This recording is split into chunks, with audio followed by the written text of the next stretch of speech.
නිකන් ඔය හොර පූස වගේ කැරකෙන්නේ? මේ තාත්තේ මට ඉතරයි බයිසිකල් යන්න ඇත්තේ. ගමේ හැම ළමයින්ටම කියනවා.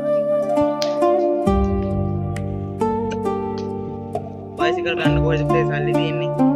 ඔබ දන්නවනේ ඉතින්. මේ පාර බඩේනු කෑලේ හිටවන්න ණය වුණා කියලා. මං අතේ සල්ලි නෑ බං. එහෙනම් මොන්නේ තාත්තේ. තාත්තා සල්ලි තියලා බෑන් දෙන්න.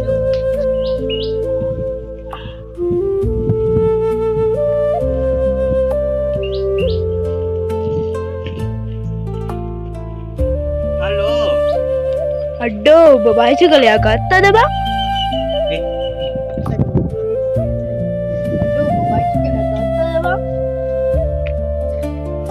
ඔව් බං.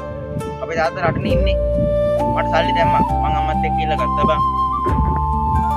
අඩෝ මට දීපන්කෝ පාටයක් පදින්න. අඩෝ බෑ බං. අපේ අම්මා කියලා දෙන්නේ කාටවත් දෙන්න එපා කියලා බං.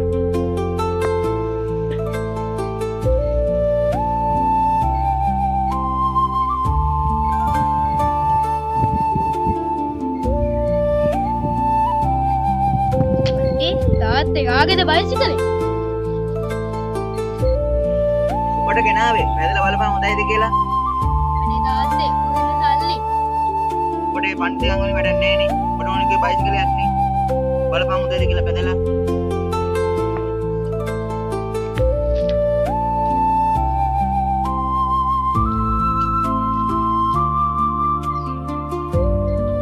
බලනකො.